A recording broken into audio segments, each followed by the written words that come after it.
పిఠాపురమేనా? So, పిఠాపురానికి మరి MLA కదా పవన్ కళ్యాణ్ గారు. మీకు బానే చేస్తున్నారా? బాగానే అంతా బాగానే అంటే మొన్న కొన్ని రూమర్స్ అయితే వచ్చినాయి. సరిగ్గా చేయట్లేదు, పట్టించుకోవట్లేదు పవన్ కళ్యాణ్ గారు అని. మనకేంటి పర్లేదంటారా? అలాంటిది ఏమీ లేదు. మా సైడ్ అంతా అంతా బాగానే ఉంది. అంతా బానే ఉందా? ఏం నెగిటివ్ ఎక్కడ ఏమీ లేదు. ఏం అభివృద్ధి చేశారా?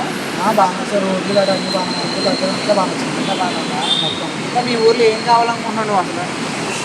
ప్రజెంట్ అంతా బాగానే ఉంది కదా అందరూ. అది ఏదో బాగానే ఉంది. ఏం లేకుండా ఉంది.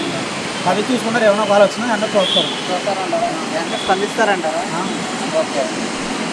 మరి నెక్స్ట్ టైం కూడా ఇదే కూటమి ప్రభుత్వం వస్తుంది అనుకుంటున్నాం, లేదంటే వైఎస్ఆర్సీపీ గవర్నమెంట్ వస్తుంది? దానికి ఛాన్స్ లేదండి. ఏ ఏదో అవుతుంది.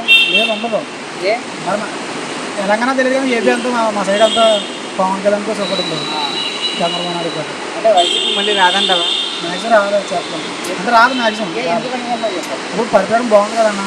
ఇప్పుడు పద్ధతి బాగుంది. ఏదైనా సాఫ్ట్వేర్ రేట్లు అన్నీ మొత్తాన్ని అన్ని సింపుల్గా ఉన్నాయి. బాగున్నాయి. బాగుంటుంది. సో నెక్స్ట్ కూడా కూటమి ప్రభుత్వం వస్తుంది అంటారా? అంటే మరి జగన్మోహన్ రెడ్డి గారు అంటున్నారు మేము వస్తాము నెక్స్ట్ 30 ఏళ్ళు మేము పరిపాలిస్తాం అన్నారు కదా. ముందుసారి కూడా అలాగే కదా ఇప్పుడు రాలేదు కదా మరి ముందు ఓకే. ఎలా అంటాడు రారు.